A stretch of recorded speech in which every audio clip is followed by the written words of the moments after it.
ಚಿಂದಿ ಉಡಾಯಿಸೋ ಖಾರ ಬಣ್ಣ ರುಚಿಯನ್ನು ನೀಡುತ್ತದೆ. ಮೆಣಸಿನ ಪುಡಿ ಚಿಂದಿ ಉಡಾಯಿಸೋ ಖಾರ ಬಣ್ಣ ರುಚಿ. ಅಂತಾರಾಷ್ಟ್ರೀಯ ಯೋಗ ದಿನಾಚರಣೆಯ ಸಂಭ್ರಮ ನೋಡ್ತಾ ಇದ್ದೀವಿ. ಜಗತ್ತಿನಾದ್ಯಂತ ಯೋಗದ ಸಂಭ್ರಮ ಮನೆ ಮಾಡಿರುವಂತದ್ದು.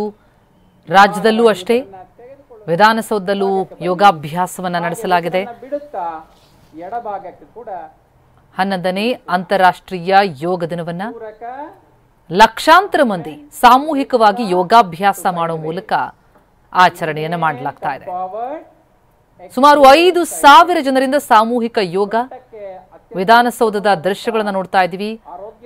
ರಾಜ್ಯಪಾಲ ತಾವರ್ಚಂದ್ ಗೆಹ್ಲೋಟ್, ಸಿಎಂ ಸಿದ್ದರಾಮಯ್ಯ ಎಲ್ಲರೂ ಭಾಗಿಯಾಗಿದ್ದಾರೆ. ಜೊತೆಗೆ ವೇದಿಕೆಯಲ್ಲಿ ನಾವು ನೋಡ್ತಾ ಇದ್ದೀವಿ. ಅಭ್ಯಾಸದಿಂದ ವೃದ್ಧಿಸುತ್ತೆ. ನಿಧಾನವಾಗಿ ಅಭ್ಯಾಸವನ್ನ ನಿಲ್ಲಿಸೋಣ. ಈಗ ಮೊಣಕಾಲುಗಳಿಗೆ ಸಿನಿತಾರಿಯರು ಕೂಡ ಭಾಗಿಯಾಗಿದ್ದಾರೆ ಯೋಗಾಭ್ಯಾಸದಲ್ಲಿ. ಈ ಮೂಲಕ ಯೋಗದ ಮಹತ್ವವನ್ನ ಸಾರುವಂತಹ ಒಂದು ಪ್ರಯತ್ನ. ಅತ್ತ ಆಂಧ್ರಪ್ರದೇಶದ ವಿಶಾಖಪಟ್ಟಣಂನಲ್ಲಿ ಪ್ರಧಾನಿ ಮೋದಿ ಯೋಗಾಭ್ಯಾಸದಲ್ಲಿ ತೊಡಗಿ ಯೋಗದ ಮಹತ್ವ ಸಾರ್ತಾ ಇದ್ರೆ, ಇತ್ತ ವಿಧಾನಸೌಧದಲ್ಲೂ ಕೂಡ ಯೋಗ ದಿನಾಚರಣೆಯ ಸಂಭ್ರಮ.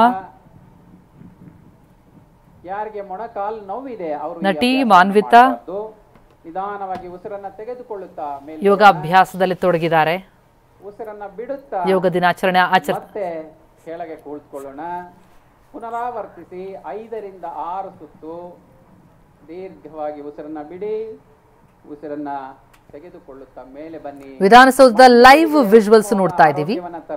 ಯೋಗಾಭ್ಯಾಸದಲ್ಲಿ ತೊಡಗಿರುವಂತಹ ಗಣ್ಯರನ್ನ ರಾಜಧಾನಿ ಬೆಂಗಳೂರಿನಲ್ಲಿ ಯೋಗ ದಿನಾಚರಣೆ ಮಾಡ್ತಾ ಇದ್ದಾರೆ. ತಾವರ್ಚಂದ್ ಗೆಹ್ಲೋಟ್ ಯೋಗಾಭ್ಯಾಸವನ್ನ ಮಾಡುವುದರ ಮೂಲಕ ಯೋಗ ದಿನದ ಮಹತ್ವವನ್ನು ಸಾರ್ತಾ ಇದ್ದಾರೆ.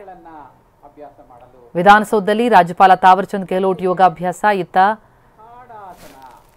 ಆಂಧ್ರಪ್ರದೇಶದ ವಿಶಾಖಪಟ್ಟಣಂನಲ್ಲಿ ಪ್ರಧಾನಿ ಮೋದಿಯಿಂದ ಯೋಗ ದಿನಾಚರಣೆ.